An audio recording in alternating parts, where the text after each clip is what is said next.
you like and subscribe to the channel. What is your full name, nickname, and any socials you like to share with us? Full name is Sean Marie Fitzpatrick. Everybody knows me as Sean. Cool. And socials, I've only got Instagram, which is Sean Marie 93, and Twitter, which is Sean's Room. Lovely. Excellent. Okay. How old are you and where are you from? I'm 30 and born and bred Croydon. Born and bred Croydon, South London. South London. All right. Third question is, who do you currently coach or play for, and where are they based? Okay, so at the moment, I'm at Dulwich Hamlet Reserves Women's. Okay. I'm manager there. I am first team coach at Tower Hamlets Men's, and then director of women's football at AFC Croydon. Yeah. So Tower Hamlets is East London, Dulwich is Dulwich, and Croydon is Croydon, basically. Cool. All right, next question. Don't worry, we'll be getting into all of those different hats that you wear. We're going to get into those soon. All right. Who or what motivated you to start playing football and then get into coaching? Okay, so playing. Yeah, sorry, I didn't answer the playing question because I'm not playing anymore. But playing was actually my dad, basically. So like when I was younger, like young, like primary school age, my mum and dad are both like sport people, basically. So my mum was into netball, my dad was into football. Cool. So on a Saturday, my dad used to take me. He used to like manage like a vets team or something. I don't even remember now. It was too long ago. But he used to manage and play for like this vets team. So he used to take me every Saturday. I suppose probably because kids got to go somewhere, right? So he would just come. I would just go with him basically. So I was always on the sideline, like doing kick ups and like passing with the subs or whatever. And that's how I kind of got into it. Just like being on the side. Kicking a ball, like I said, doing kick-ups and stuff. And then eventually, I think people was like nudging my dad, like, I think your daughter's actually all right at this. Cool. Yeah, like she's actually decent. Yeah. So then it got to the point where I think I got to like year 7 or year 6 maybe that summer. And then my dad was like, okay, like, do you want to like get into a club? So I was like, yeah, okay, cool. So I like, and obviously things were different back then. So I think we just found like an ad in a local newspaper. Okay, yeah. And then I just went and trialed for like Croydon Borough at the time. And that was at the start of my playing journey. Coaching was not on the cards. Like that was not something I ever wanted to do. I never cared about coaching. It wasn't even something that I even considered. And I don't think I ever met a female coach. So right. That wasn't even an option. Like I didn't even something that entered my mind. So I didn't really start coaching until I was about 25, 26. So I kind of got into it quite late, and that was just because my friend was being observed on his B license. Mm-hmm. And he asked me to come down and like support his like observations. I was like, yeah, all right, cool. So I went down and then met this guy called Anthony Ferguson, and he invited us out on this day at St. George's Park where there was all of these coaches. And it was that day that I was like, maybe I should give this coaching stuff a go because this looks all right. Yeah, see, you got to be around it you got to be around it. Yeah, no, I hear that. Yeah, that's how I got into it, basically. All right, cool. And you said, because I've got a question here of how long have you been coaching? So it's been, is it 4 years now, 5 years? Yeah, so about 5 years. I'm turning 31, so about 5-6 years in total. Cool. Where and who did you train with to become a coach? I was at a youth charity called Reach and Higher. I did though. I have to allow it sometimes because sometimes I forget that I did. A guy I used to work with at the bank asked me to come down and coach this team called Swanley Rangers. Okay. Like mixed under 9s or something. I didn't like it like at all. So I just didn't like it. So I went for like 2 sessions and I was like, I don't like this. So I went to a charity called Reach and Higher. They're a youth charity based in Croydon.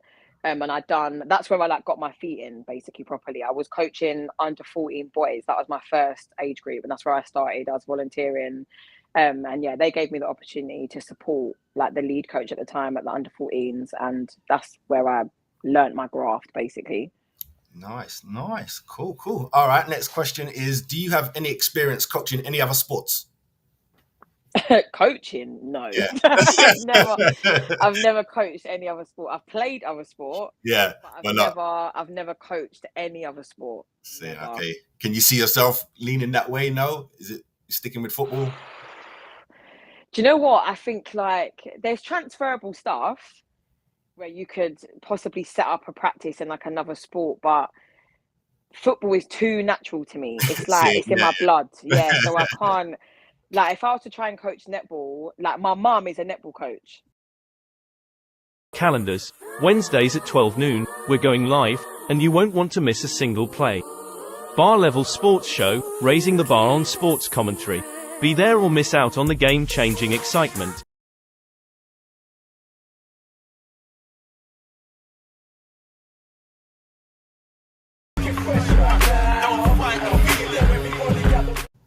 Yeah, what's good, people? What's good with you? What's good with you? Welcome to Bar Level.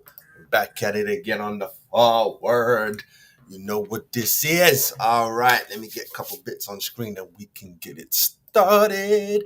We can get it popping. Right, of course, you know.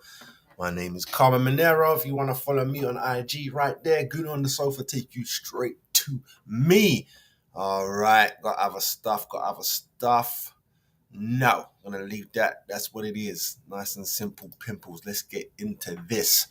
You dig me? So, welcome to Bar Level, baby. We talk sports round here. We set the bar.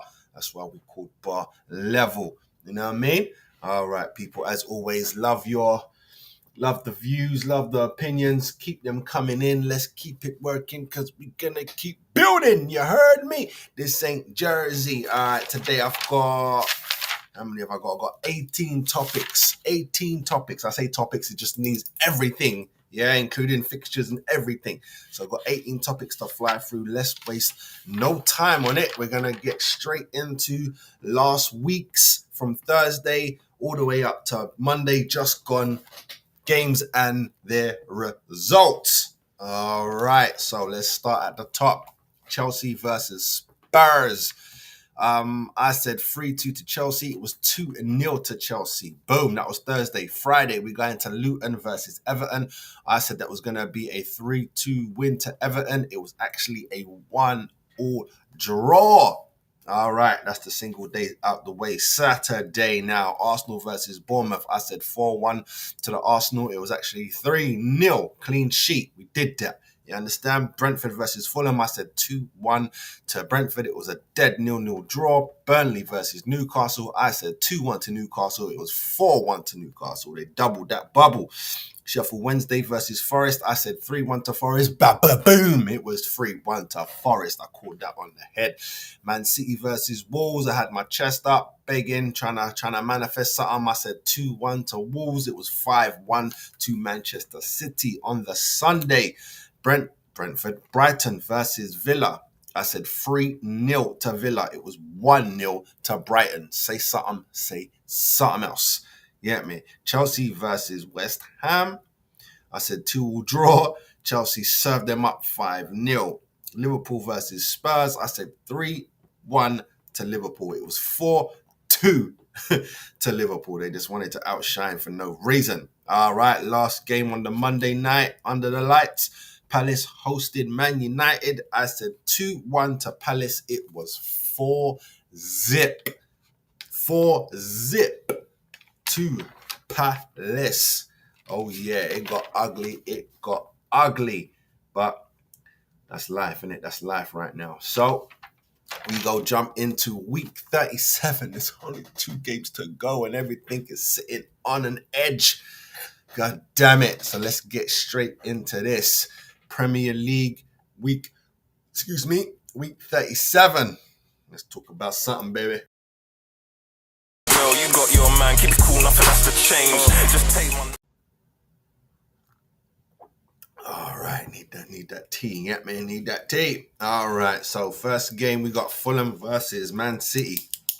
Fulham, man, need you to do something for me. Fulham. Need you to do something for me, but you man out here flying kites and shit, but we go get into that.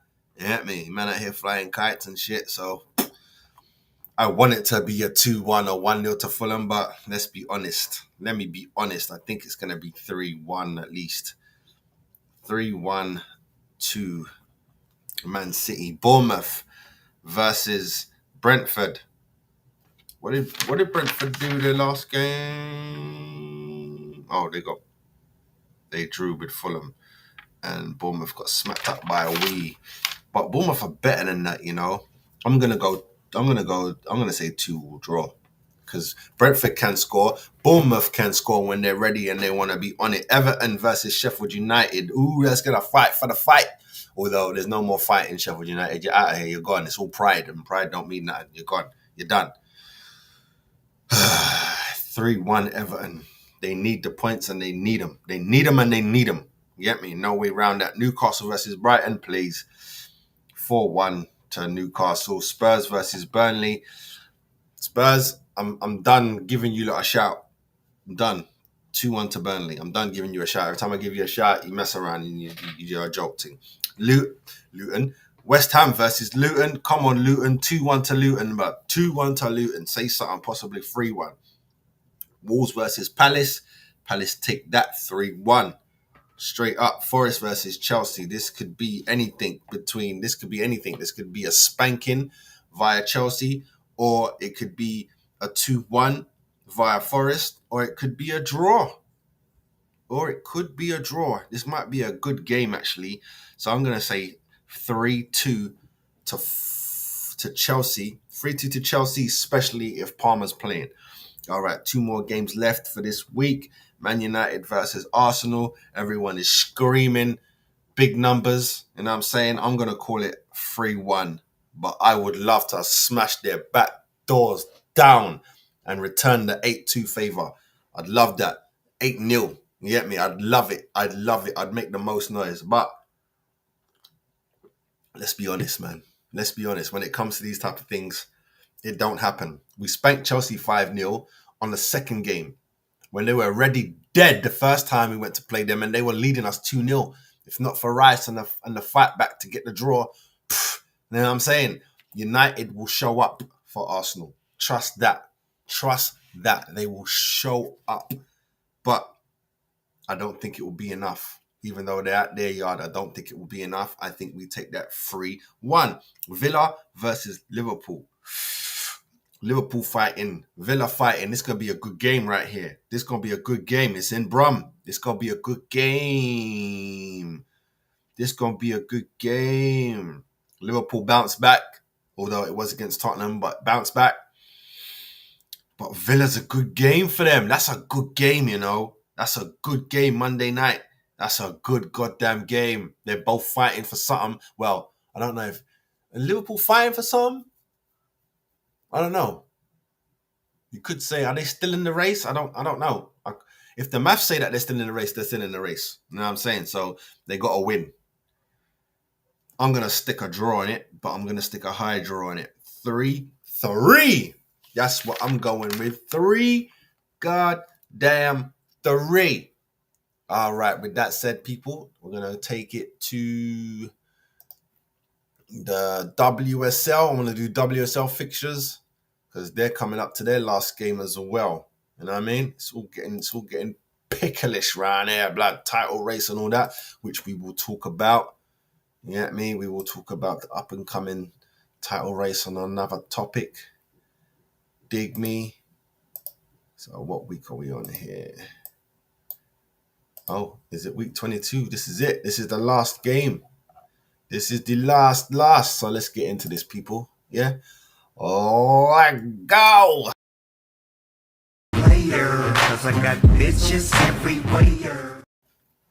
All right, so let's get it on screen so you can see it with me. Oh, sorry. Didn't put it on. So there we go. All right, so as always, this one ain't noted down. Maybe from next season I'll start writing them down and getting predictions right, you know what I mean? But for now, it's just off the dome. So week 22, this is the last game, man. Saturday, 18th of May, London Derby, Tottenham women versus West Ham women.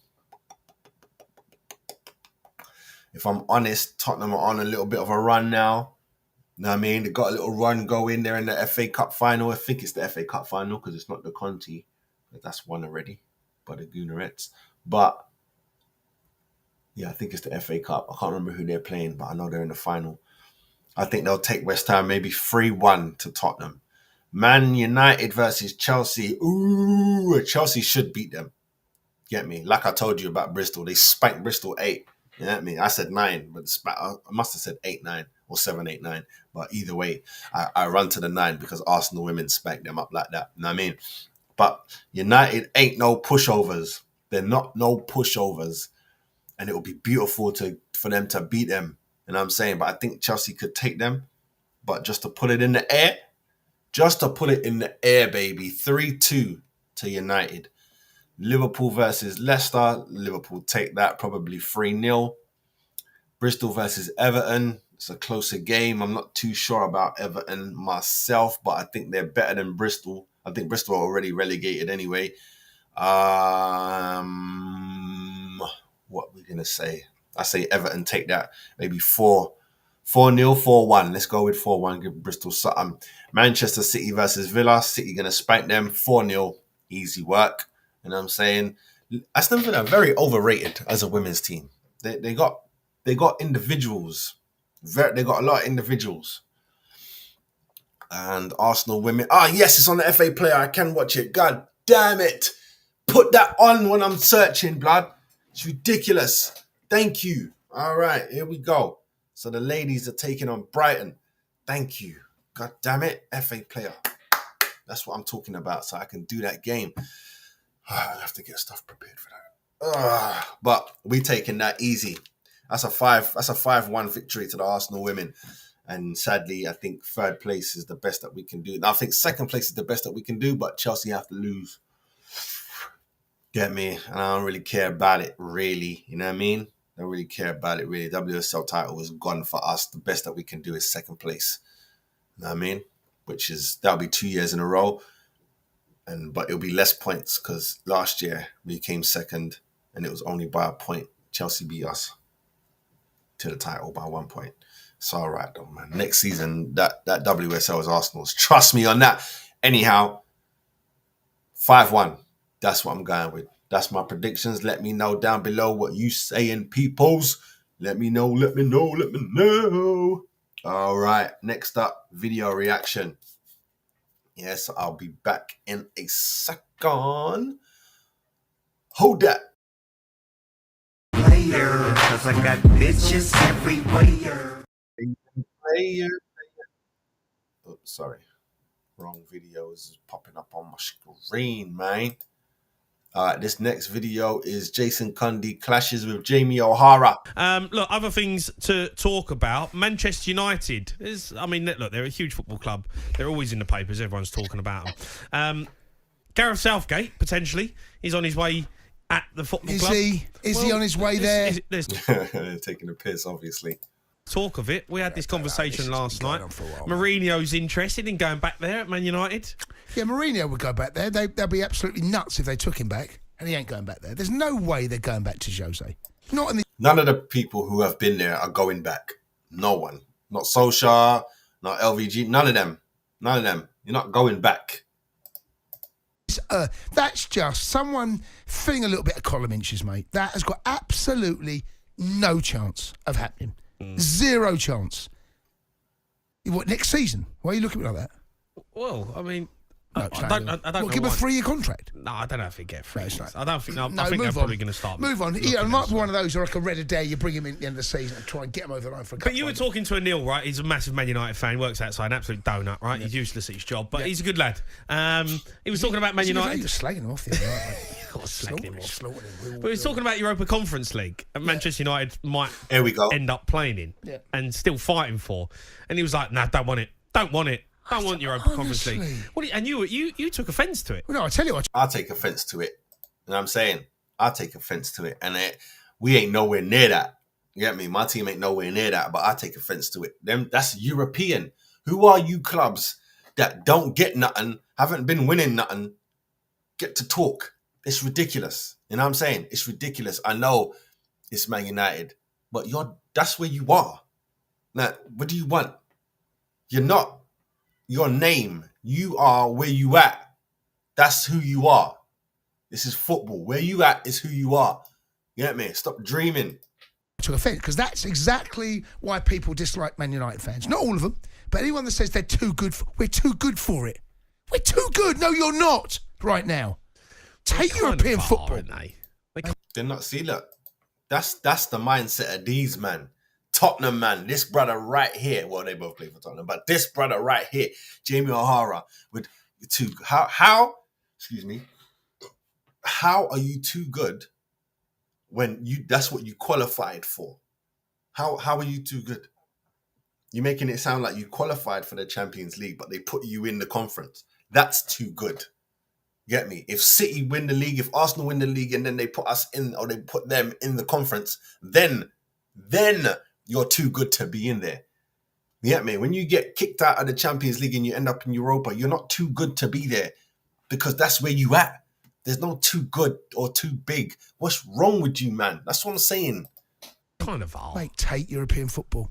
Take it. Yeah, but take it. It's a competition that you're on to a loser unless you win it. Like, you've got to get all the way to the final to get any credit out of it. No, and it can affect your whole season in the Premier League. You look at the teams that have played in Europe this season have really struggled, haven't they? Yeah, but Newcastle, Man United. This season's one of those Aston seasons. Villa ended up struggling, at the back end of the season. This is the thing. Brighton. Are you saying that it's all down to that? Are you saying that Man United can't handle it?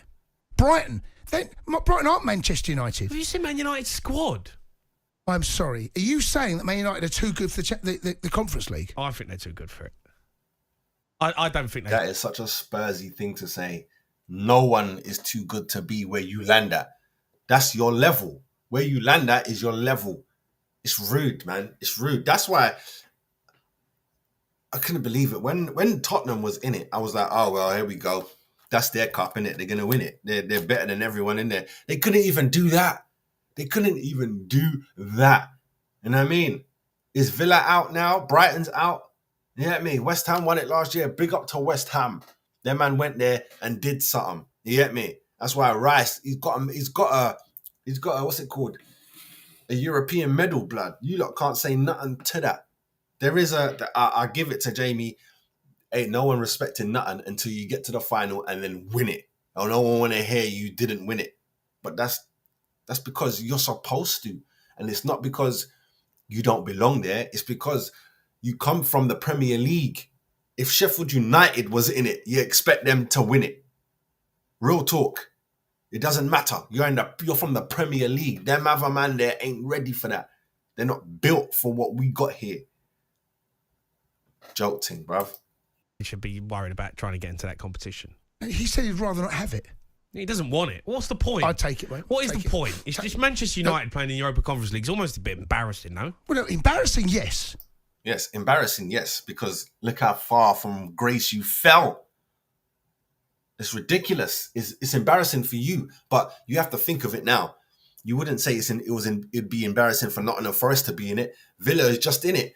Everyone loves to be talking about big club, European. You don't have to go way too far to talk about that. It's ridiculous. You know what I'm saying? I would never take it away that you've got a European cup.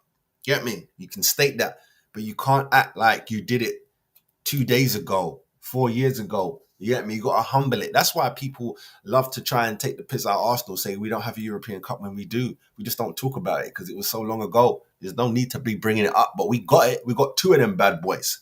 Let it be known. You get me? Let it be known.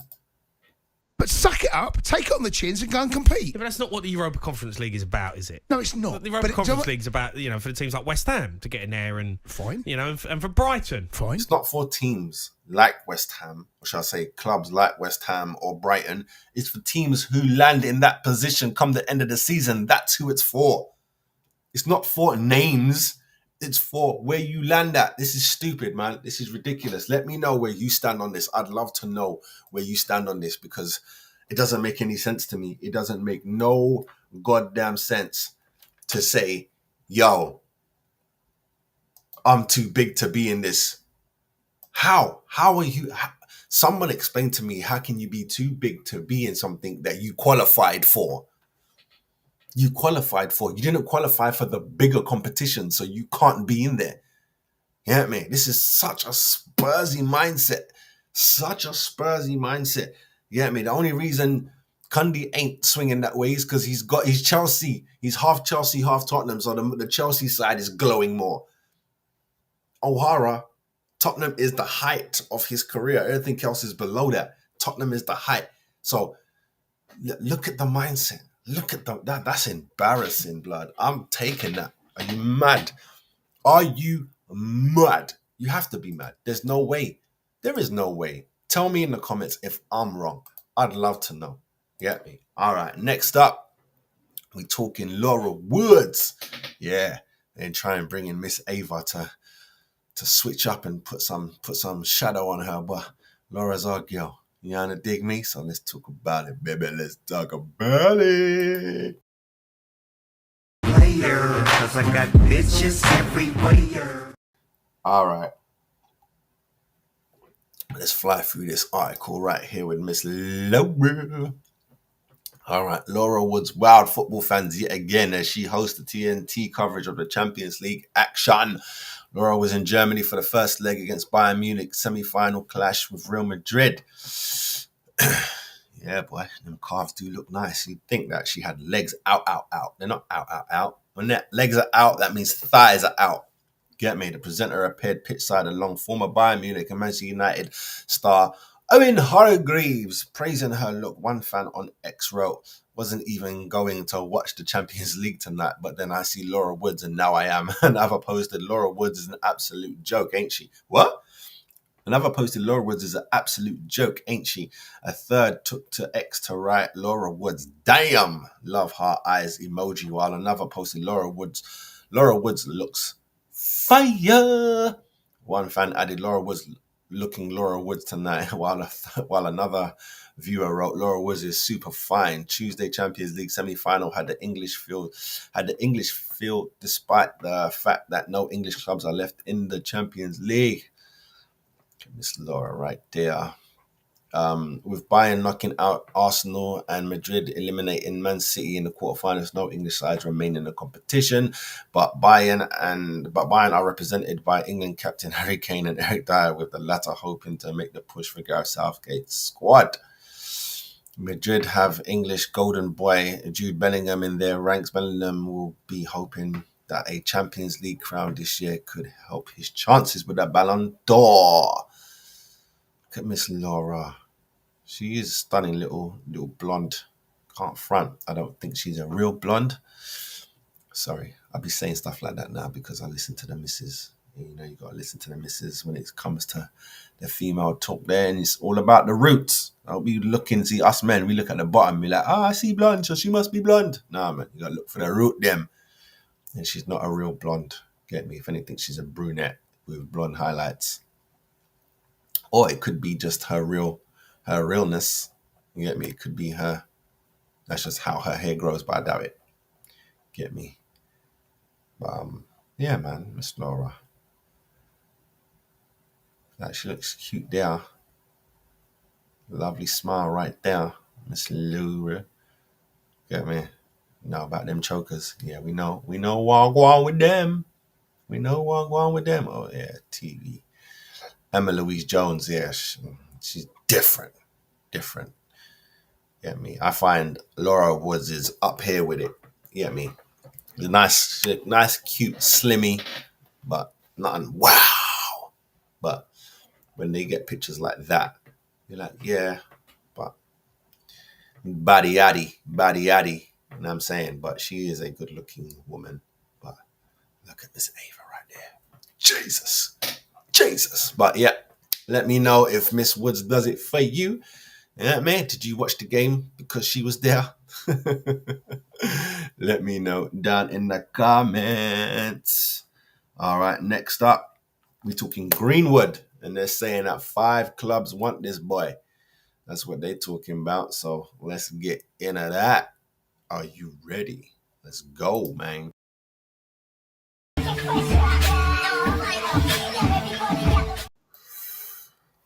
Okay. Greenwood time at Manchester United looks like it's going to come to a permanent end this summer. The Red Devils Academy graduate has spent the season on loan in La Liga at Alfred Grafiki. Is it Gratifica? I don't know. After he had his charges of attempted rape, controlling, and pervasive, I don't know, behavior and assault dropped. And despite the impressive campaign in Spain, scoring 8 goals and registering 6 assists, United don't seem to want to keep hold of the 22-year-old. The team in Spain's president, Angela Torres, revealed that Old Trafford execs are looking to sell Greenwood in the up-and-coming months. Speaking to the radio, he said, Manchester, the news we have from last week, the thing is that if there is a good offer, they would like to sell because he is not going to return to Manchester United. The update comes amid swirling rumours about clubs that are interested in the attacker, where he might take his next steps into his relatively young career. Sunday Sport takes a look at 5 clubs that would be the new home of the former England international. Barcelona are one of the teams that have been linked with a move for Greenwood, having been able to keep an eye on him in the La Liga. The cash-strapped Galatians may feel that the Bradford-born star is an affordable option for them, with his contract at United set to expire at the end of the season. Oh, what freebies! United execs have already reportedly spoken to Sporting Director Deco and Barca's Champions League status. And Barca's Champions League status would be a huge pull in itself for Greenwood. Juventus. Greenwood isn't short of European giants who have been linked with snatching him away from United. Juventus are said to be keen on the versatile forward. He's understood to be high on the old ladies' wish list this summer. Some reports have even suggested that Juve are willing to work out a swap deal for Greenwood. United are said to be interested in signing the Brazilian centre-back Brima from the Serie A strugglers. Atletico Madrid, another La Liga club who have seen firsthand what Greenwood can do on the pitch. Atletico have reportedly joined rivals Barcelona in the race to sign Greenwood from Manchester United in the summer. However, it is claimed that Atletico have buckled at the rumored price tag that United have slapped on their star, a whopping 53.1 million. Lazio. How can they say that if his contract ends in the summer? He can bounce, no? Lazio came close to signing Greenwood before he joined Gaffey on loan earlier this season. The Italians were keen to offer him a lifeline during his lengthy spell on the sidelines, but ultimately saw their deal fall through after problems with the paperwork. Lazio president Claudio Lotito told Lazio, I'm guessing Lazio newspaper, I tried until the last minute. This summer could see the Serie A side take a second swing at getting their man. Al Nassr, a wild card option, but one of that could still happen. The Saudi Arabia Pro League has been poaching top talent from all over Europe in recent transfer windows, with stars like Neymar, Cristiano Ronaldo, and Benzema taking the leap. Saudi sides have been linked with a move for Greenwood, but would certainly have the funds to negotiate a deal that leaves all parties happy. However, Greenwood is said to be keen on signing for a team that are competing in the Champions League, that are competing for Champions League football, something Al Nassr cannot offer. Well, as always, man, big up Serie A and big up La Liga. You get me? For knowing that when you're cleared of something, that's where it goes. You're cleared of it. You move on to something else. You get me? You move on to something else. You get me? Personally, I haven't watched him, so I can't say that I think that he's great or anything. You know what I mean? I can't say that. But he's sought after like a motherfucker. You get me? He's up there with Sancho and them man there. You get me? I wouldn't say he up there. Not up there with Bellingham and them man there. But he definitely up there. He wanted. You know what I'm saying? I don't know where that 53.1 million tag is coming from if his contract ends this summer. If it ends this summer, he's walking for free, so he's going to get a nice little P or a nice little wage. You know what I'm saying? Nice signing on, whatever it is. But if it's next summer that they're talking about, I don't even know how that situation unfolds because you don't want him. No one has to buy him. So what are you going to do? What are you going to do? When the loan done, he has to come home. Get me? And if you don't want to play him, there's going to be problems because he only cannot play him for not being fit. You can't just not play him. I mean, that's not how that go. As far as I know, that's not how that go. You're just not playing people. Man's fit, ready to go. Look what happened to Sancho. I'm here, blood. Look up to Lingard. I'm here, blood. That man will duck out. Yeah, me. You can't just be treating people just because you feel away or just because some other people who help pay your bills feel away. It don't work that way. You know what I'm saying? It does not work that way. Man was cleared by your justice. Man was cleared. Sorry, just got a text about something. Man was cleared by your justice system, as I always say. And it wouldn't happen in this situation. What I'm about to say doesn't even matter. But I will say the family of the victim can cuss out until their last breath. They can cuss out all they want. You know what I'm saying? Because they're going to feel that they were hard done by. Everyone else, you go by the justice system because you weren't in the room. You know what I'm saying? You weren't in the room. You don't know nothing. You get me? Shit can be edited. You don't know nothing.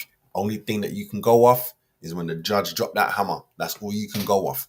And the worst thing about that is it's not all you can go off. You get me? Because the person who accused him is now his living partner. What the hell? What the hell? If that person, that human, let's call it that, if that human don't want no help, who are you, man? Who are you lot to be judging people? She don't want your help. She want to stay. You want to call it Stockholm Syndrome? That's your business. She want to stay. Don't no one want to stay when bad shit happens to them. That makes no sense. That makes no sense. If I was to beat the shit out of you right now, you're going to stay in my yard with me. No, you're not going to. That's dumb. You get me? Everyone should rather be homeless, sleeping on the street, than being abused under a roof. Sleep on the street is better. It's better for you. Yes, it's colder, it's dangerous, but you have a better chance of sleeping through the night than getting beat because you want to be where there's a roof, where there's central heating. You got to know how to sacrifice on what you're worth. It might not be that you're worth. I'm worth more than sleeping on the street. Not compared to getting beat. You're not. Sleep on the street. Sleep on the park bench. That's where you need to be right now. If you ain't got no friends, you ain't got nothing. That's where you need to be right now. You don't need to be somewhere where someone's abusing you. So when you pick that option, I can't say nothing to the so-called abuser. Can't be that bad then, innit? Get me? It must be like how children are. How children think that their parents are hard. You get me? And if you think that means all parents are abusers, then innit? I ain't got no time for that. I really don't care for anyone's opinion on my opinion. You get me? What is your opinion on him having these clubs available? Wagwan for that. Where should he go? That's what we're talking about right now. Where should he go? And he should stay in La Liga. If I was him, I'm staying in La Liga. You might as well go Barca, blood. You get me? Up it. Keep upping it. Barca, Atletico, either of them. You know what I'm saying? Unless you want to switch it up, Juve. That's all Champions League ballers right there, blood. Go. Handle that. Handle that. All right, next up, what we got? We're talking about the Palace women getting their promotion. Oh, yeah, man. Oh, yeah, man. Former Premiership player. This is bar level. Big up Andrew Clark each and every time. Every person in the changing room means more to me than my right knee, says injured Crystal Palace ace Ellis Hughes. Oh, yeah. Oh, yeah. So that's what's going on with this one here. Let's get straight into it. Ellis Hughes insisted making football history with Crystal Palace means more to her than her season being ended by a serious knee injury. The hotshot forward hopes that the Eagle promotion to the Women's Super League, aka the WSL, has put a smile on faces of the club staff and fans. South London side claimed their spot in the top tier ahead of next season following a 0-0 draw with Sunderland on Sunday. Hughes, who finished the season as the women's champions' top goal scorer, has been among the shining lights for the promotion winners. The Welsh ace netted 16 goals in 21 appearances this term before suffering a season-ending ACL injury during Palace's 2-0 defeat at Lewes last Sunday. Screwing. Hughes, 23, said, if you wrote my story at the start of the year and said to me, this is how your season is going to end, as upsetting as it was for me personally, I would have taken it. That's because every person in the changing room means more to me than my right knee at the minute. Yeah, you better add that. The amount of people that are happy because of this trophy means more to me than what I'm about to go through with my knee rehab. And the reason I'm about to go through it with such a brave face is because of the amount of people I've got behind me right now. I couldn't have done it what I've done this year without them. Palace men's side centre back Mac, you know his name, are among the spectators watching from the terraces as Laura Kimmy's Loma Kimsky side made the leap to the top flight. The team won 14 and drew 4 of their 22 championship draws following a season that saw the battle for supremacy with Sunderland, Charlton, Southampton and Birmingham. And Hughes, who began her senior playing career with Everton in 2017, hopes Palace promotion will lead to more girls taking up football across South London. The Eagles' number 9 adds, sometimes you have to have a why of something. So in-house of winning the league, in-house of winning a league, and you realize how big your why is away from the football pitch. We know that we can inspire the next generation. I see fans every day with a huge 9 on their backs, or I see girls chanting the different players' names, and you think, wow, okay, we are making a difference.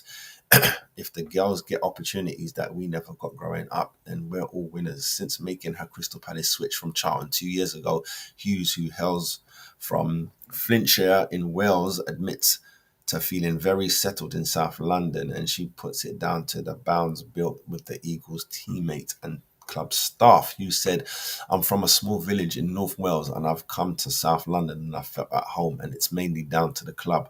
It's down to every staff member that walks into the building. No one goes past anyone without saying hi, and there's always a smile, and there's always a reason to smile in that building. I hope that we've brought an even bigger reason to smile. It was only in 2008. It was only in 2008 ago. What does that mean? It was only 2018, and it was only 2018. Don't know why ago is there. That Palace women were a semi-professional outfit, partly subsidized by former Palace man star Zaha. At the time, the Guardian reported players were being asked to each provide 250 toward their sponsorship share. For Palace women's gaffer Laura, the Eagles promotion is the start of what she called a fantastic new journey for the team, who are full-time. It comes 9 months after the former Charlton women's assistant, who had 15 years coaching experience, was appointed as the Eagles head coach. Laura said, this trophy is for South London. The top flight of women's football is where this team deserves to be. For those who have watched us across the season, they have always been full of confidence about our playing style. I think we play exciting football that the people want to watch.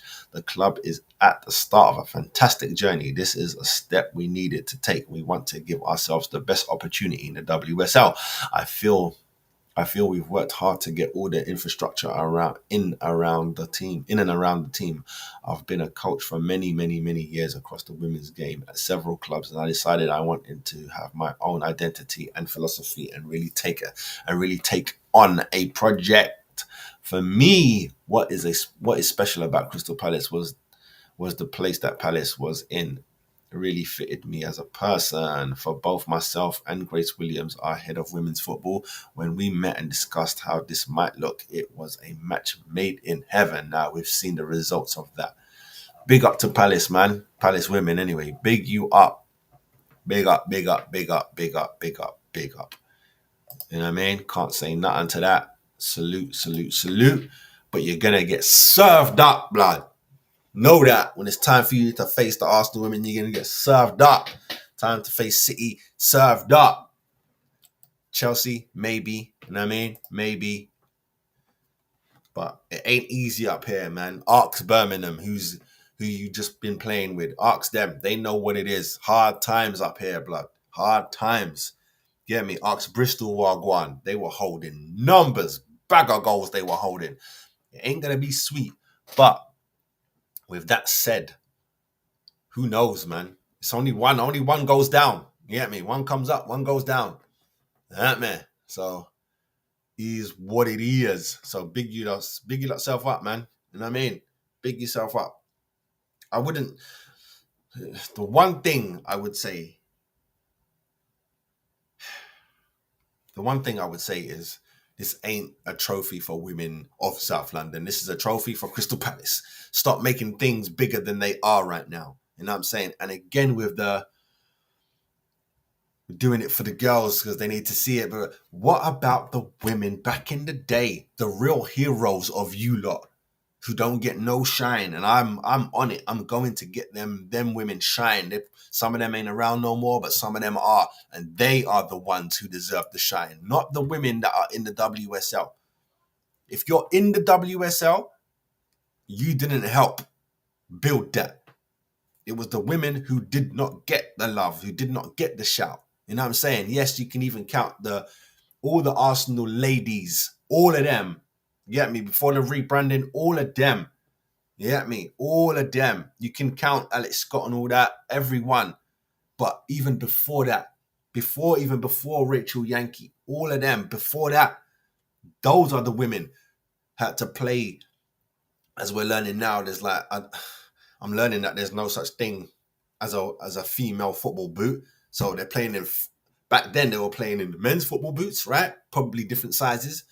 The kits were men's. Let's be honest. It weren't fitted.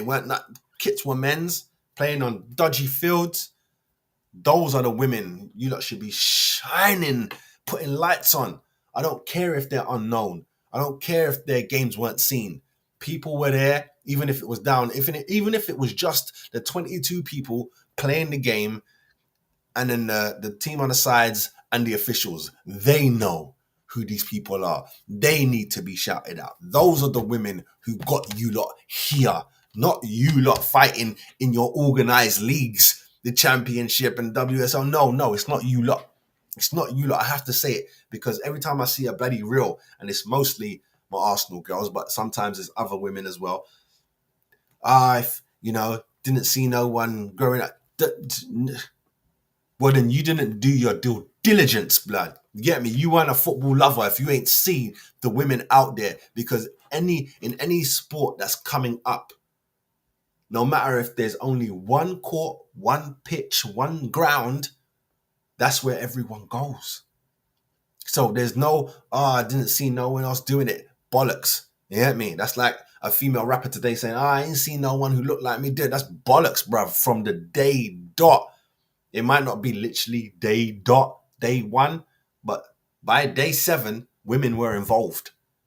There were women there. You get me? Women DJs, women breakdancers, women rappers. They're from the essence. Are you mad? The first hip hop record was produced by a woman. So don't say stupid things like it's, if it weren't for Little Kim. No, because who you think Little Kim looked up to? The real women who had nobody still got up and did it. How about that? That's what pisses me off. And it's the same for being black. When they're like, I couldn't see no one, so I didn't know I could do it. That's stupid. You saw a human doing it. Did you not? If a human could do it, you're human too. It doesn't need to be your color. You get me? How many black ice skaters, black ice skating hockey people are there?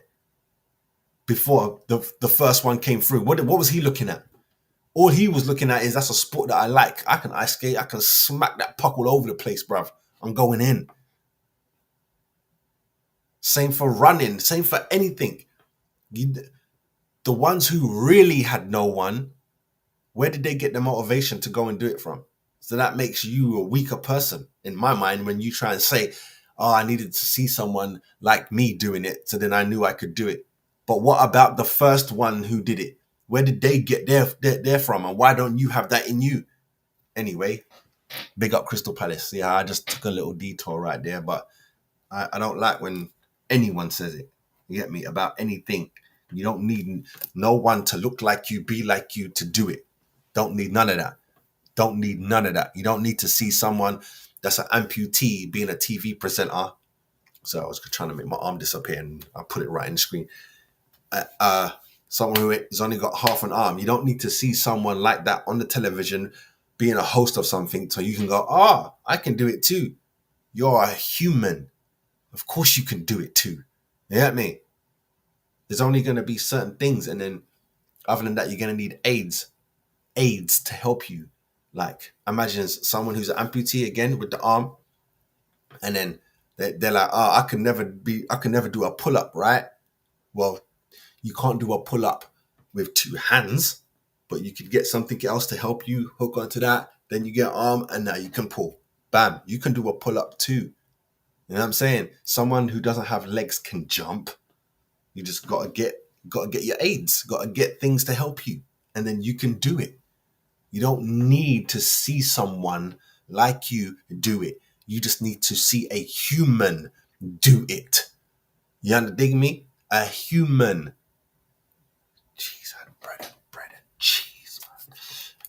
Anyway, what's next? Oh, here we go. We're going to talk about Fulham. Fulham out here flying kites, you know. What are we doing in this world? Let's talk about it. Girl, you got your man, keep it cool, nothing has to change. Just take one. And save it under a different name. Arsenal fans have declared it's over. It's over. It's over already. It's over. After a clip of Fulham stars flying kites at training went viral ahead of their clash with Manchester City, the Gunners are on top of the league with 83 points, one ahead of the reigning champions with just 2 games to go. Pimp juice, 2 games to go. But they could find themselves having to play catch up when they travel to Manchester United on Sunday. City, who have played a match less, head to the Cottage on Saturday lunchtime, hoping to overtake Arteta's side. Arsenal are desperate for their London neighbours who cannot finish any higher than 9th or lower than 14th to do them a huge favour despite them having little to play for. However, some gooners think that the Fulham squad are already mentally on their holidays. That's meant to be on the beach. After they have given an insight into the intensity of their training. Former Gooners winger, you should call him Chelsea really, but all right. Former Gooners winger William, Andreas, Rodrigo were also filmed flying kites at the training ground by striker Raul, the Mexican whose team has won twice in 8. Then posted it on his Instagram stories, and it was soon spotted. A concerned fan quickly replied to the clip, understandably worried about one fumed. We're praying to the Lord they get a result at City and they're in training flying kites. Suck my teeth. It's over for us. Predicted another, with the same segment being echoed by a third who wrote, Arsenal fans, it's over. Fellow supporter claimed Fulham are on the beach already. A fifth said, our hopes are pinned on these guys. While a sixth posted, this is the team we need to beat or draw to City, man. We're so cooked. As the footage circulated even further across social media, the hilarious comments kept flooding in, and even fans of the other clubs shared their sympathy. Gotta feel sorry for Arsenal. Not only City gonna win, but goal difference will be clawed back, added another. While one joked, I don't think that there's a bigger sign of a team being on the beach. There you go. When players are flying kites in training. City are back in action at the capital on Tuesday after the trip to Fulham. This time it will be to Arsenal's bitter North London rivals, Tottenham, that they will be praying for a favour from. They'll be praying for a favor from. That then sets up both teams for what promises to be a thrilling final day of the season. City will host West Ham on the last day, while Arsenal will be looking to put Everton to the sword on home turf. I'm going to say it like this. Guys, we need to calm down. Calm down. It doesn't matter that they're flying kites. You get me? How you know they weren't flying kites at the end of their session? Session done. Well done, guys. All right, chill out, man. Go chill out. You get me? If you're not going home, chill out. And then 2-2s, man's like, yo, I got a kite, you know. Look at this thing. There's no need. There's just no need to hype. This is as an important news as when they fake someone's injured and they might not be playing. Oh, someone ain't playing. That means the game. Shut up. No, it doesn't. Doesn't mean nothing. You lot are just speculating, making noise for no reason, just saying anything. I don't even see the point in that. It doesn't mean anything. It doesn't mean anything. Photos and videos from a training session mean nothing. It means absolute zero. When they're like, so-and-so went at training, so that means they're not going to be playing. Boom. Who's in the starting lineup? None of that matters. You get me? In football, none of that matters. They could not train all week, be on some resting, then come back, smash City. Shit can happen. You get me? We praying for it, but shit can happen, people. Know that. Don't be silly. So, yeah, this means nothing to me. I'm not worried about it at all. You know what I mean? I'm just hoping that Fulham can do a thing. More than likely, they will get their back door smashed back. But it's football, so you never know. Look at 1-0, look at 2-1, look at 2-all, look at 1-all, look at 0-0. Take that, baby. Take that. Yeah, man. Let me know if you think that, oh my God, they're frying kites. That's a sign that it's over. Let me know if that's your thoughts. Yeah, me. I'd like to know that. But next up, we're talking the WSL title race now. Oh yeah, baby. Oh yeah. Girl, you got your man, keep it cool, nothing has to change. Just take one. And save it under a different name. Manchester City defeat to Arsenal has given Chelsea renewed title hope, but no one is over the line yet. To secure the women's WSL title, City will likely require a win at Aston Villa on the final day, Saturday, May the 18th. The 3-point cushion to second place Chelsea is some substantial, but not diversive. Does not deceive us? I don't know. That says City's superior goal difference was also blown after Chelsea routed Bristol City on Sunday. Yeah, they cleaned up 8-0. The Blues, however, still have 2 games to negotiate. The first of which will be Tottenham on May the 5th. A must win. If that doesn't happen, City can as good as clinch the title without kicking another ball. Chelsea then face a final meeting with Manchester United where the title could be decided on goal difference. How the table looks right now. That's it there. We in third place. Arsenal in third place. Chelsea in second. The best that Arsenal can do is second if Chelsea lose their next 2 games and we win our last game, which is Everton. Is it Everton? No, that's Arsenal, man. It's Brighton. We are hosting Brighton. Going to be watching that. You know what I mean? Last game of the season on FA Player. Yes. You know, that's what it is there. First, 52 points. Hold on, you can see all of that right there.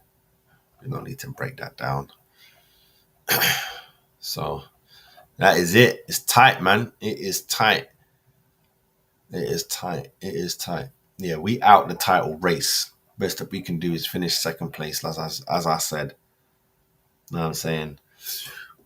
You can't lose more than 2 games. If you lose more than 2 games in the WSL, you have to.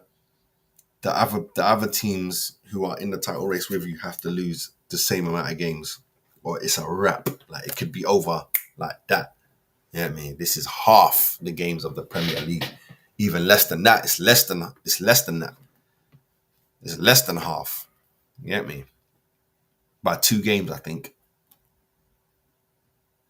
No, I'm thinking that it's 48. It's not 48. It's 38. But still, either way, it's more. It's more. I think City are going to take it. You get me? I want Emma Hayes to walk away with nothing. She's been a disgrace this season. You get me? But she is a serial winner. Bar this season, serial winner and a professional. But she's shown her ugly side. Although she's been showing that throughout the years, but she's been winning. So when someone wins, technically their bad attitude is backup of them winning. But we need to get that toxic violet woman out of here, blood. Can't apologize. You know what I'm saying? You do something wrong to me and then you apologize to your own seed via a poem. You might need to get checked. You might need to get checked. Mental health is real and mental health matters. You might need to get checked. That is very embarrassing. Very embarrassing. You get me? I'm so glad she's out of our league. Get out. You get me? The only disappointment that I have is that Emily Fox, Arsenal defender, is going to have to deal with her now because she's from the USA and that is where Emma Hayes is heading. I feel so sorry for my girl Fox. But life is life. Next up, shocking video from Rory. Shocking. I can't believe what he said. I can't believe what he said. But we're going to get into it. Here we go. You got your man, keep it cool, nothing has to change. Just take one. This is a video that I have been dreading. A video I have been desperately trying to avoid, delaying, hoping that it wouldn't be necessary. I've done everything within my power to somehow swerve the conversation that is Kai Havertz. But circumstances have dictated we can swerve it no more. So this is a video about Kai Havertz and his contribution to Arsenal Football Club. To do this conversation justice, I think we have to go back in time. We have to go back in time to Kai Havertz at Chelsea. And his time at Chelsea, overall, wasn't a particularly happy one. He was a perennial square peg in a round hole. An obviously talented footballer, but a footballer without a position. Not a striker, not a winger, not a midfielder, not an attacking midfielder. There wasn't really an obvious position for Kai Havertz to find at Chelsea Football Club. You know, if I was to pick a five-a-side team of Premier League footballers, there is a chance that Kai Havertz would be in it. But at Chelsea, I often wouldn't have him in our 11-a-side team. He was a playground player, so good at certain things, but lacking in so many of the things that are so necessary to be a well-equipped Premier League footballer. And initially at Arsenal, I feel like it felt the same. Arteta struggled with where best to deploy Kai Havertz. You know, he used him mostly in midfield where he was ineffective and there were no open play goals from Kai Havertz until the 25th of November. At various points it was comical. Do you remember when Arsenal's players generously, almost charitably, gave him a penalty in order to get him off the mark? Yeah, of course it was charitable. That's what we do. You help your players, pimp. You know, people were regularly pontificating about his struggles and as regularly as mid-February of this year, there was some conversation around whether Kai Havertz would be an Arsenal player this time next year. You know, whilst... Well, that's stupid. Just got the man. He ain't played that bad.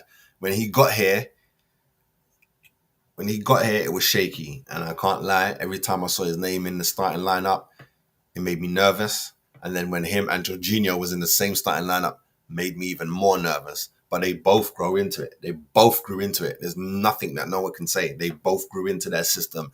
Smooth blood, duck to water.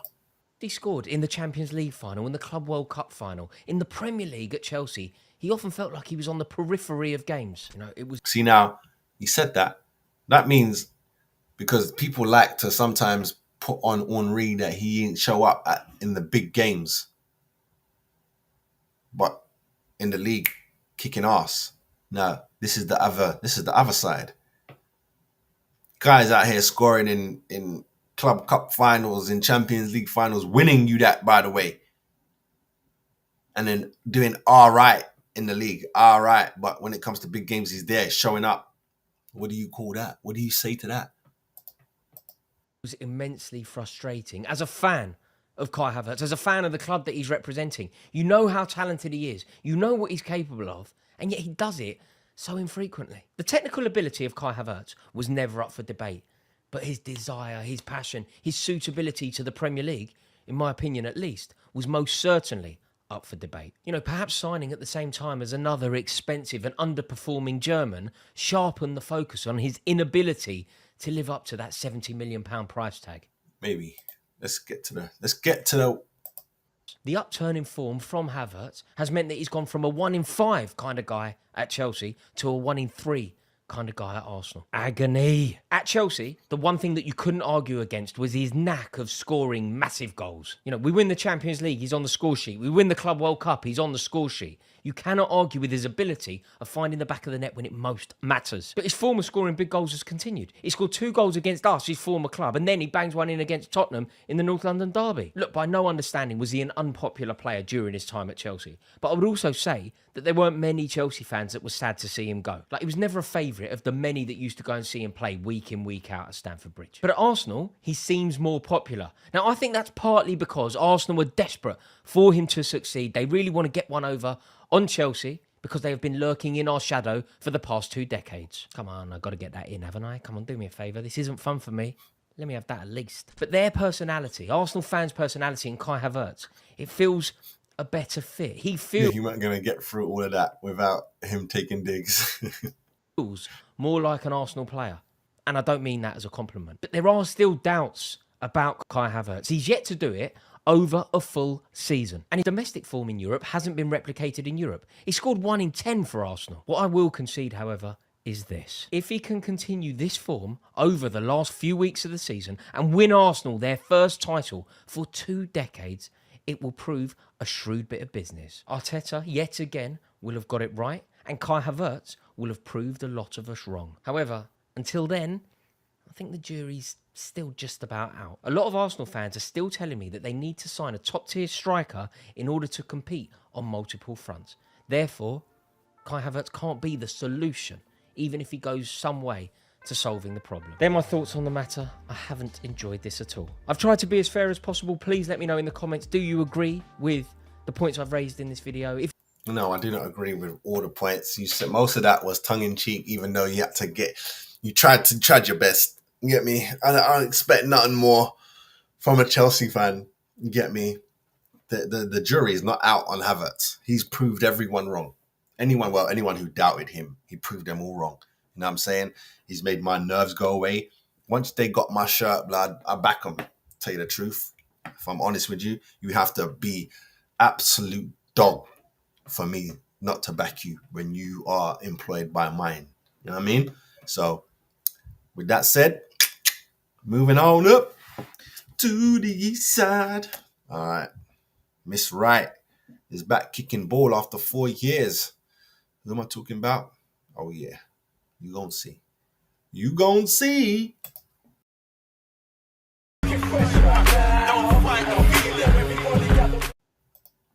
Sorry, let me just get it up on my screen. Oh, yeah. Miss Orient is back. Miss Orient, Madeline Wright. Madeline has returned to football 4 years after she was sacked by Charlton over controversial video. And it's crazy because I've seen her before, as in out. I thought she was been playing with Orient. I thought she'd been playing for Orient. But maybe she had to wait. I don't know. Let's see. The ace was axed by the addicts in 2020 after she was reportedly seen inhaling from a balloon at a party and swigging champagne while at the wheel of a Range Rover. See, the second one, the inhaling a balloon thing, is that illegal? I didn't even know if that was illegal. You know what I mean?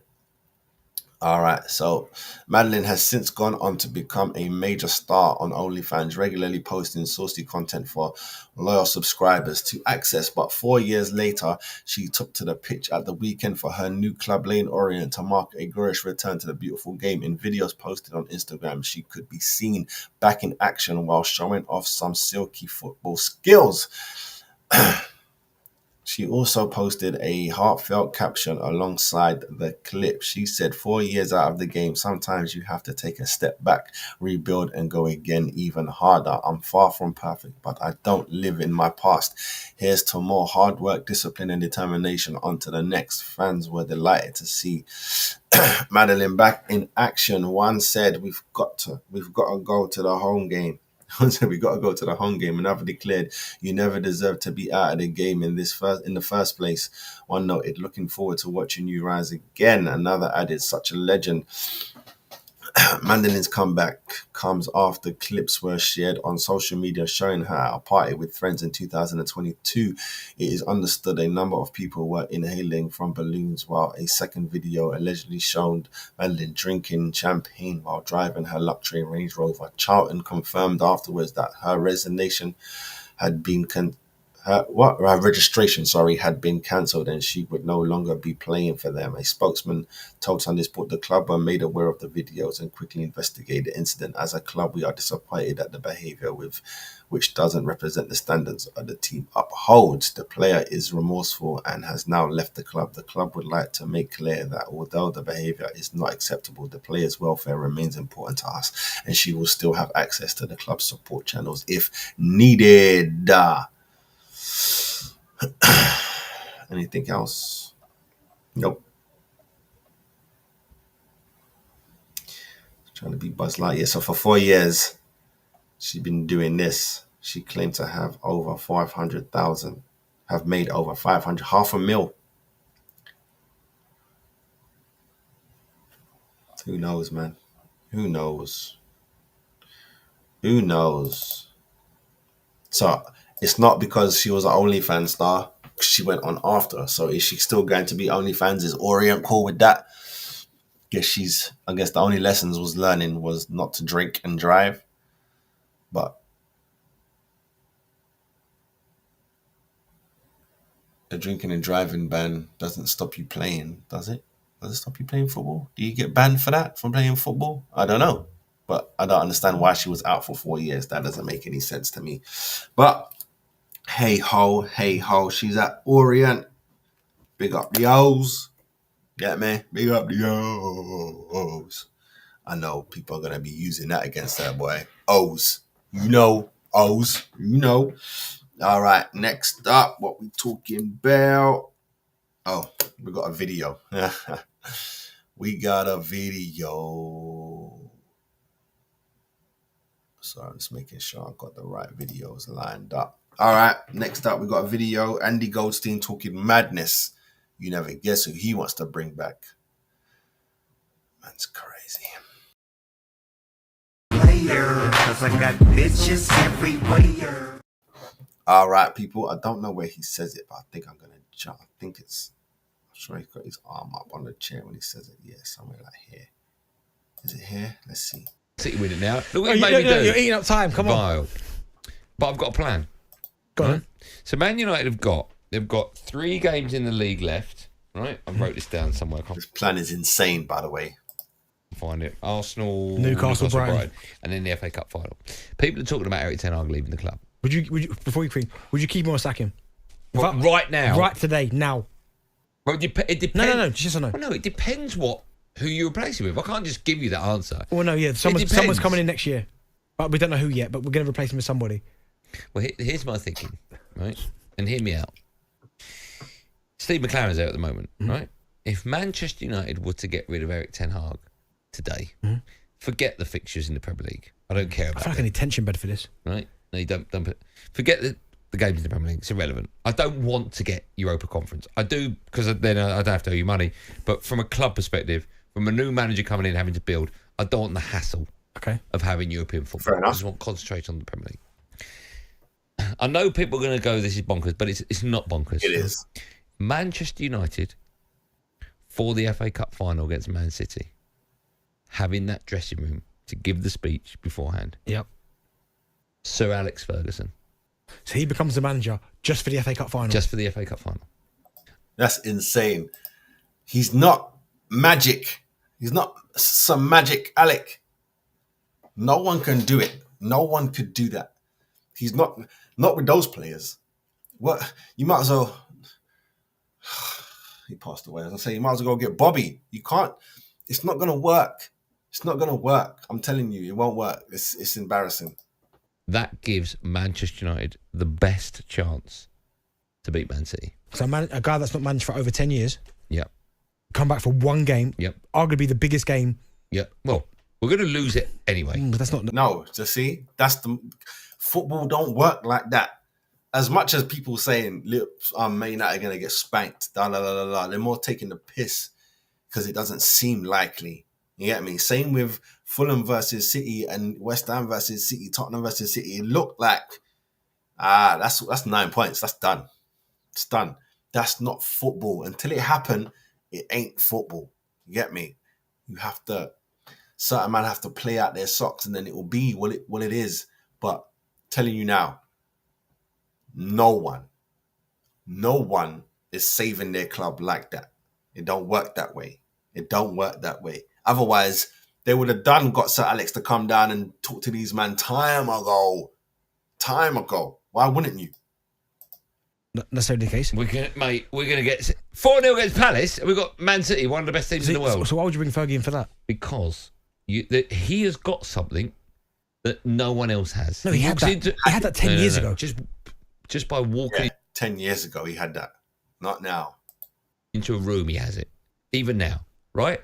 Imagine you're sitting there as a Man United fan. Imagine Rashford sitting there as a player, right? I don't know what's going through Rashford's mind at the moment. I don't know where he is mentally. I don't know where he is physically. I don't know what he's thinking when he's picked on the left. Does he want to play down the middle? I don't know, right?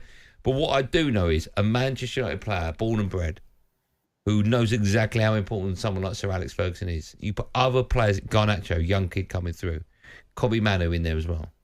You bring Sir Alex Ferguson in that dressing room at Wembley ahead of Manchester United against Man City, and Fergie gives a speech.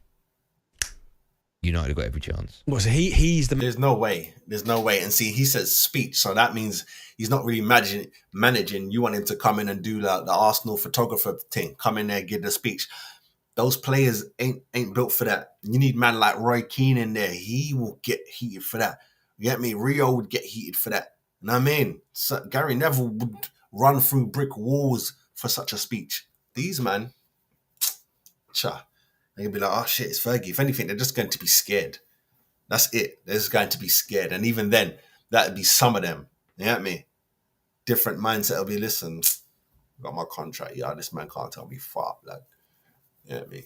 I ain't even playing. Them ones there. But please tell me, I'd like to know what you guys think of this situation here. I think Andy's nuts. I don't know if he's on a wind up as usual, but there's no way you bring back Sir Alex for this. It's not him.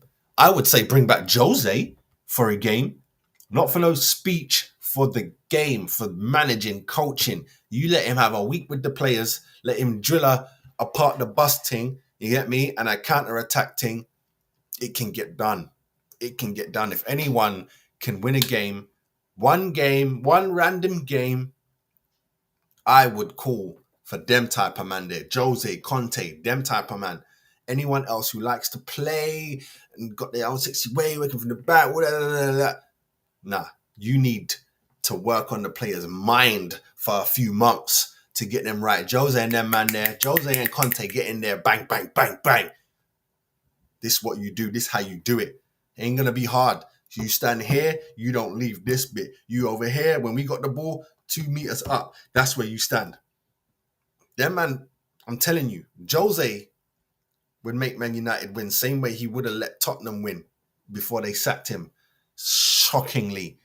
He was going to lift that cup. I'm telling you that now. Jose would have lifted that cup for Tottenham, but they ruined that.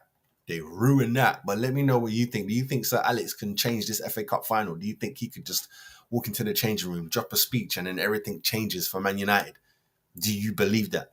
Let me know down in the comments. All right, next up, we're talking, because I need to wrap this up a little bit. I'm going to save some stuff and do it on another show. Next up, we got Will Ferrell. Will Ferrell's here. He's buying up bits and bobs in a sleeping giant. Do you know who the sleeping giant is? Let's find out. Yo, you got your man, keep it cool, nothing has to change. Just take one number and save it under a different name. Yeah, different name. All right, here we go. The Elf movie star Will Ferrell has bought a large stake in Leeds United FC after falling in love with English football. The film legend pampered a large stake The film legend pumped a large stake into the US owners 49ers enterprises as the championship side prepared for the playoffs and a potential return to the Premier League. So technically, yes, he has in Leeds. Man's wearing an LA hat. That's rude. Unless, he owns them too. But come on, man. Come on now. Sources close to the Anchorman star will say he is now a proud Leeds supporter after falling in love with the English football, and he cannot wait to cheer them on at Ellen Road, and it could lead to an influx of new players. An insider told The Sun on Sunday, it's true, Will Ferrell owns a share of Leeds. The 49ers will be announcing his involvement in the up-and-coming days. And he's looking forward to sprinkling a little stardust on the club. He loves soccer and has football, and he has been particularly impressed by the passion of the English game. And his aim is now to see Leeds back where they belong in the Premier League. As far as Will and the 49ers are concerned, this is a serious investment opportunity. Will, who has an estimated net worth of 127 million, is a co-owner of LA. There you go. That's why he's wearing the hat of the Los Angeles FC. Enjoyed a whistle-top tour of the English matches last season. He formed an unlikely friendship with the England star Jack Grealish during a surprise TV appearance at the Etihad last February, where he watched Man City win 3-1 over Aston Villa. He also saw League Two Wrexham, co-owned by fellow Hollywood star Ryan Reynolds, beat Willestone 3-1 on the same trip, enjoying a pint in the pub before the game. He is expected to be unveiled within days as a majority investor at Ellen Road, one of football's most famous grounds. A source said, although they are not currently in the Premier League, everyone in football recognizes Leeds as a big club with a massive fan base. I don't call them a big club anymore. Many refer to them as a sleeping giant, which Will is very aware of. He knows his football and he is determined to help bring back the glory days to Leeds. The club is a big name across Europe, not just in England. It has enormous pedigree and history. There is clearly a rich market for him to tap into, both financially and sporting-wise. Daniel Farrick, teams today missed out on automatic promotion, which would have seen them go straight back into the Prem after last season relegation, but Leeds will now compete in a multiple £1 million playoffs. The new investor could watch his team for the first time in potential Wembley final on May the 26th. He is one of a group of investors in the San Francisco-based 49ers, the $4 billion gridiron giant, which bought Leeds last June. And the movie star and producer, famed for his roles as Buddy the Elf and anchorman newsreader Ron Burgundy, was surprised guest on Sky Sports on his Etihad trip last season. Sporting an LAFC hat, he grabbed pundit Gary Neville microphone and joked, "We've heard it enough from Gary. We're bored stiff by Gary." He revealed he had planned alongside fellow pundit Roy Keane in a soccer aid match and joked he was scouting. He said, "I'm on a recruiting trip for LAFC. I'm seeing if Man City measure up. I don't really have a side over here. I just enjoy following all the storylines. It's obviously a very good league." City star Grealish, a boyhood fan of Aston Villa, met up with the funny man and posted selfies asking, "Did we just become best friends? What a man." Will later joked on his official site, "Great to meet my new British friend Jack Grealish at the Etihad today. He told me to buy Birmingham City and to get them relegated to League Two." Incredibly, on a dramatic day at the bottom of the championship today, it did actually happen. Will was also at Wembley in May 2022 alongside Reynolds for former England skipper David Beckham, watching Wrexham lose to Bromley in the FA Trophy final. Reynolds and fellow Hollywood star Rob produced hit TV documentary Welcome to Wrexham, charting their sensational arrival in 2022, followed by back-to-back promotions. But insiders close to the Leeds deal said the new investor has no plans to to film his own footy drama. A source told The Sun on Sunday, as far as Will and the 49ers are concerned, this is serious investment opportunity. He's a Leeds fan now and will be supporting the team, but won't be bringing a film crew with him. That's not in his plans at all. Another Hollywood A-list and fellow Leeds investor, Russell Crowe, who watched the side on Match of the Day while he was growing up in New Zealand. He is declared his alliance to the West Yorkshire club, whose stars include Patrick Bamford and Somerville, after being urged to invest in Wrexham FC. The Gladiator star said, "I'm really impressed with Ryan and Rob and what they are achieving, but I'm not part of that. I do, however, have a very small connection now financially to LUFC via the 49ers family. It comes as a string of wealthy stars pile cash into sides. Among them is rapper Stormzy, who joined the Coliseum." You know, it's not a Coliseum. You know what I'm talking about. Included Palace star Zaha to buy Croydon Athletic last year. Thrilled fans of the combined countries league, Premier Division South club said they hoped it could be our Wrexham moment. Michael B. Jordan, star of Creed and Black Panther, was announced as part of the Prem side. Bournemouth in 2022. He later revealed his soccer punt was crazy and amazing, but full of potential. Basketball legend LeBron invested in a 2% stake in Liverpool's owners, reportedly for around $5.1 billion in 2012. Just after a decade, LeBron and business partner Maverick Carter exchanged their stake for part ownership of Fenway Sport Group, and for undisclosed fee. In 2020, former Little Mix star Jade was among more than 750 fans who invested $280,000 plus in Scottish side Fields FC. Asked about Will's Leeds link, a club spokesman said today, "We would never comment on the status of individual investor. It would be up to them to comment on any stake that they have in the club." Billionaire couple Marie Sutton York, 73, and husband John, 75, run San Francisco 49ers. When it bought Leeds, it was its first football investment, and John York now sits on the board of directors. The 49 spokesman declined to comment. Bloody hell, that was a lot. But the elf, now, it's going to bring Christmas to Leeds. What can you say? What can you say about that, man? Nothing. That's what you can say. Nothing. I've got nothing to say. It was just news. I've got nothing to say. Well done. Big investment. Oh my God, my neck is killing me, people. I'm sorry. But I think I've got to hit the roads. People have been phoning me. I think I've got to hit the roads to go and do something. But yes, as always, people, it's been a pleasure. Much love. You dig me? I did have a couple other bits, but I can't fit it in today, so I'll fit it in next week. Let me just make sure, they're not stuff that needs to get done. It was just like, because I wanted to. You dig me? So I appreciate you guys. Much love. Don't forget to like and subscribe, all that good stuff. And I will see you on the next one. Stay good. Stay blessed. I'm out. On another electrifying episode of Bar Level, we're reminded that greatness isn't just achieved, it's expected.